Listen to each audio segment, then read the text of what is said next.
I'm Nunzia. I'm Italian of origin and I'm based in Munich, Germany. Okay. Welcome. Thank you. I'm very honored to have the chance to talk to you. And first of all, thank you, Jon. Thank you, Soren, and the whole community. It's simply great what we are doing together. My question is the following.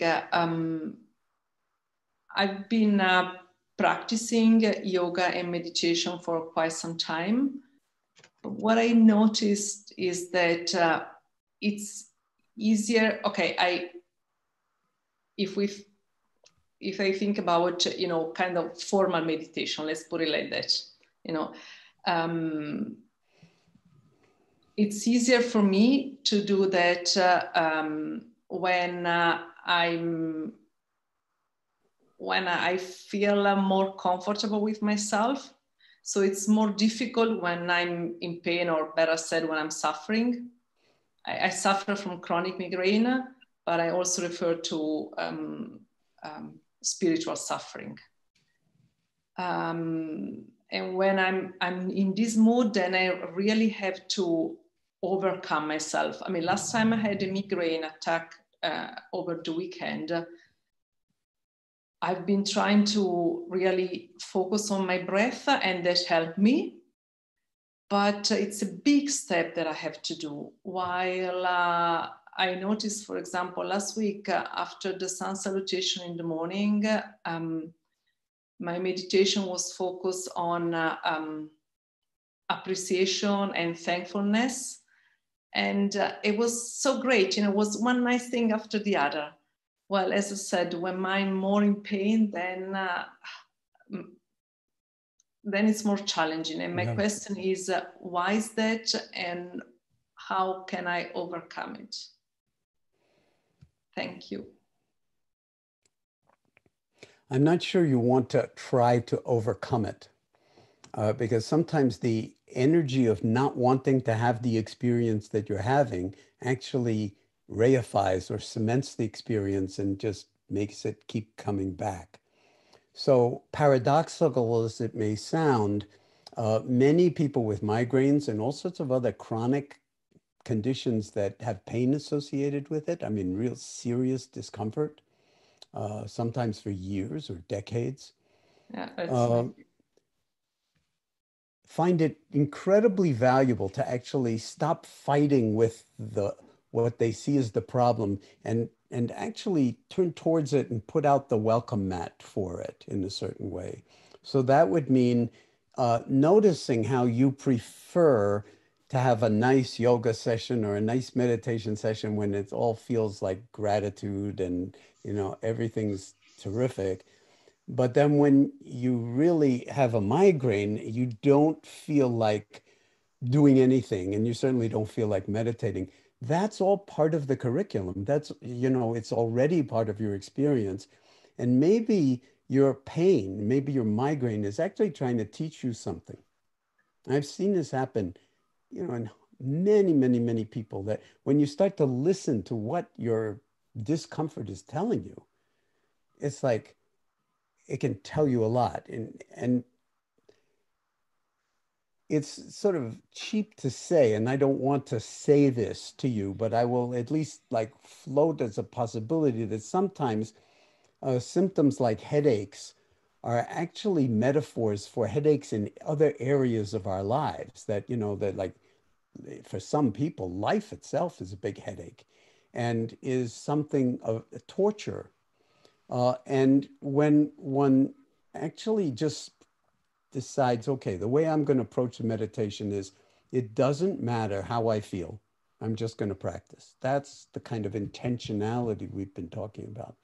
And then experiment. Like if you were a scientist in the laboratory trying to understand your own nature and your own body and your own health and well-being, what happens when I just welcome what I'm calling the migraine or the headache? And I'm just like, okay, that will become my object of attention. And I'll see what kinds of thoughts are in the mind, what kinds of emotions are present, what kind of sensations, and where are they located?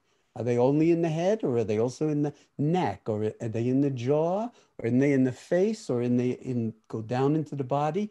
And you investigate as a kind of really interested scientist of your own life experience, and then turn it into a certain kind of adventure of curiosity, of like not knowing, and see what happens. Because, and I can tell you that lots of people who have taken this approach actually discover that, especially with things like migraines, even migraines, not just tension headaches, they will go away.